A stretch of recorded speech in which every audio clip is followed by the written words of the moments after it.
Hey guys, it's Russell back, and on today's video I'm going to show you how to remove and replace ball joints on your Chevy k1500. This happens to be an 89 four-wheel drive. This procedure will apply to pretty much all vehicles with just very few exceptions. Ball joints either are pressed in, or they're bolted in, or they're riveted in. This one happens to be riveted in. But I want to show you something. I have the camera pointed at the bottom of the control arm. This right here is the knuckle. This is the control arm.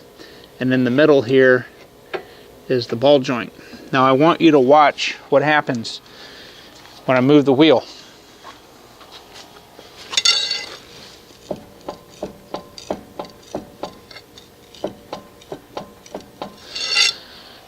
That ball joint is severely worn. In fact, when I looked at it earlier, it was actually getting ready to fail. That's how you check a ball joint. You take the vehicle, jack it up off the ground, leave the tire on, and put a long pipe, or in this case, I'm going to show you exactly what I'm doing so you guys can test this yourself. I'm just taking a very long, this is a pry bar. It's about 2 feet long. I'm just putting it under the direct center of the tire and lifting up like that. That's a bad ball joint. These are the original ball joints. They're, well, 30 years old, and the problem is this thing's been bad for a while. I checked the other side. I did not check this side until I started hearing a clunk every time I would pull in the driveway, and lo and behold, it's loose. What would have happened if this ball joint, the joint would have snapped, this tire would fold out, it would snap the upper ball joint, and depending on what speed you were going, if you were on the highway, it could be a terrible, terrible disaster. Depending on how fast you were going, if you were in a curve and a turn, you know, the wheel's going to come off and that becomes a projectile, and you're going to lose control, and it could, up to and including, be fatal accident for somebody. So please, please, please check your ball joints on your vehicle. I mean, this truck's only got 185,000 miles. I've seen ball joints go 300,000 miles. So just do it every time you rotate your tires. Just grab you a long pry bar and do what I just told you to do. Now, if you want to check other wear, you can grab the tire at the 3 and the 9 o'clock position, and you can wiggle it like that. That can show you if your tie rod ends, which this one is loose, are worn. If you have wheel hub bearings that are going bad, it can also do a cluck, cluck, cluck, cluck inside the bearing. I can see the tie rod ends here. In fact, while I have the camera here, I might as well show you what that looks like when they're going bad. Alright, so what you're looking at is the inner, you have an outer and an inner tie rod. This is the center link right here it's attached to. Watch what happens when I grab the tire at the 3 and 9 o'clock position. See that joint? It's really loose. Let me see if I can show you the inner tie rod joint as well. Alright, so right here is the outer tie rod joint. That's where it connects to the steering knuckle. Again, the 3 and 6 o'clock position. Now, I can't really tell from here how much it's flexing, but so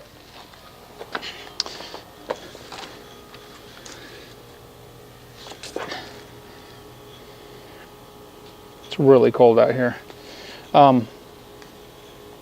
Anyway, so guys, please, please, please, every tire rotation, do a quick check on the ball joints, no matter what vehicle you have. Some vehicles have upper and lower A-arms. Some vehicles have struts, front upper strut with the knuckle, but they're all pretty much going to have, at least minimum, they're going to have a lower ball joint.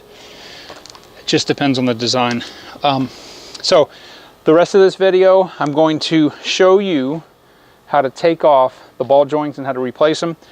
This job, I would estimate, is probably $500 or $600 if you had to take it somewhere. And the parts that I'm using the Moog. Very, very, very good parts. They're very heavy duty, and they're not expensive at all. Doing this is not a hard job. You need a couple of specialized tools depending on whether it's pressed in or riveted in like these are. But it's certainly a do-it-yourself job. I'm going to have I'm not going to call it a series, but we're going to do ball joints on this video, and then on the next video I'm going to replace the entire steering system except the steering box.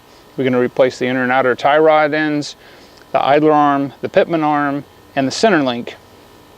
I'm going to show you how to do all that. We're going to go and replace the entire system with Moog parts, and pretty much they're the best you can get for suspension and steering. And what's funny is I got every one of these parts off Amazon because they have the cheapest price. I just looked up the part numbers and cross-referenced them on Amazon, and so this entire job, both sides plus the steering, you may be looking at around $1,500 if you took it to a mechanic to do it. After we do all this, I'm going to show you how to do a temporary alignment to get the vehicle to the alignment shop, but you have to do an alignment, on alignment machine after you do all this. So that's why I want to do all this just at one time. I don't think my idler arm is wore out, but I'm just replacing everything because I only want to have to do this job once. Then another video after this, I'll show you how to do the shocks. The shocks on this vehicle are pretty much wore out, and I'm going to show you how to test that. Well, I can't. My bad, I can't because I've already got this on jack stands. So anyway, when we do the shock video, I'll show you how to test the shocks. These things are wore out. I'm pretty confident that the front suspension, the ball joints are factory, everything on the steering system's factory. The shocks are not factory, but they're wore out. So anyway, I'm going to show you how to start doing the ball joint repair job next. All right, first, take a 36mm socket and remove the axle nut.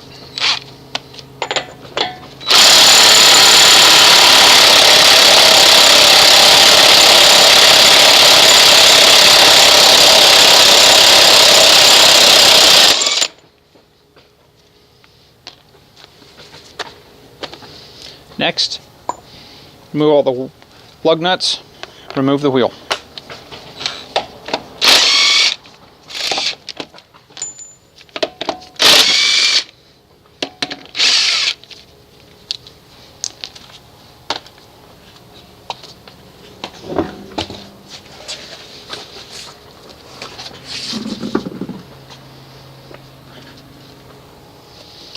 Now we're going to remove the outer tie rod from the steering knuckle. This is an 18mm.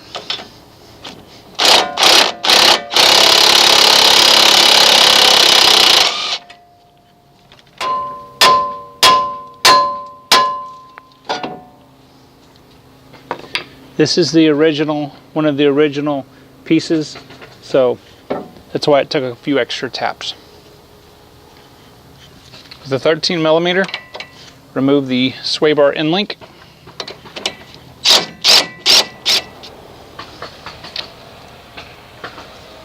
Remove the lower shock bolt with an 18mm. Remove the caliper hanging out of the way. Then we're going to take the disc off. Alright, so the next thing we have to do is remove this castle nut here. I've already taken the cotter pin out. This takes a 27mm wrench, and I don't have one. This is going to get replaced with the new ball joint anyway, so that's why I use the monkey wrench.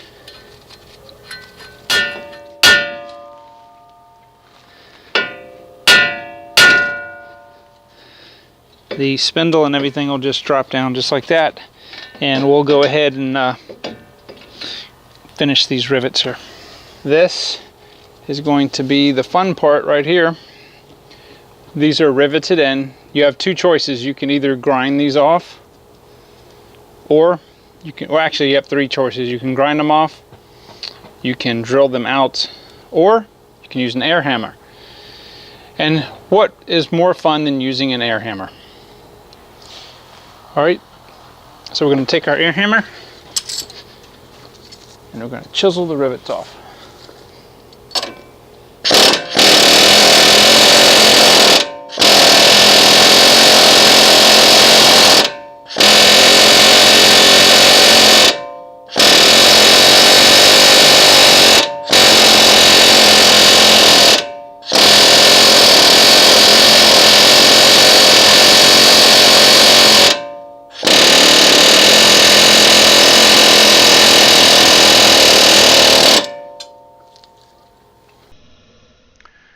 Alright guys, so as you can hear my voice, I've got laryngitis and it's really hard to talk.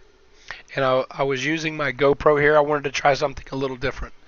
As you can see, this is not the side we started the video on. This is the driver's side. And by doing the passenger side, on these Chevys at least, I wanted to show you guys a different way than what I was showing you initially.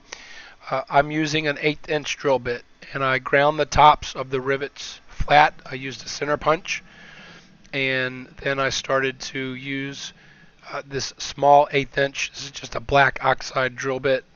If you're going to do this, please go and spend the extra money to get a cobalt drill bit, because it cuts twice as fast and it'll last about 10 times longer. So what I'm going to do here is I'm taking a actual cobalt drill bit right there with my big drill and test it and see if I can bite into the metal, but it's just too big of a step. So I used 3 different drill bits. I started at an 1/8 and just went up to the next 3 that was in my my drill container, and I'm just going to keep drilling the cores out as best I can. Now before, I tried to do this on the other side and just pop the rivet heads off and drill. It's much easier if you drill the rivets with the ball joint sitting there and just flatten the top of it. It makes it a lot easier. After I get to the 3rd drill bit, as you see here, I'm using my large 1/2 inch drill, my electric one. I should go get some cobalt drill bits, and it'll speed it up. Now I'm knocking the top ball joint loose finally, and as you see, I put a small jack underneath the lower control arm. I had a lot of trouble last time by taking the shock and the sway bar link loose first, so I'm leaving it on there. Now here I'm taking my air chisel hammer and going ahead and taking the tops of those off, and I'm testing it to see if I can move the ball joint at all, and it's not going anywhere. So we have to keep drilling. Now when you get to a certain diameter, and that's going to be dependent on your truck, but when you get to a certain diameter, that ball joint is going to get very loose and you'll easily be able to pop it off. After that, then we'll go and drill the rest of it out. But you guys, let me know if you like this GoPro fast, kind of fast speed thing. It doesn't allow me to do anything but voiceovers in that mode. It's like a time lapse, but I think it takes a boring job and makes it a little bit more interesting. So let me know in the comments if you can even understand what I'm saying. Hopefully when I get my voice back, I don't know when that's going to be, but you guys will be able to understand me better. So let me know if you like this addition with the GoPro.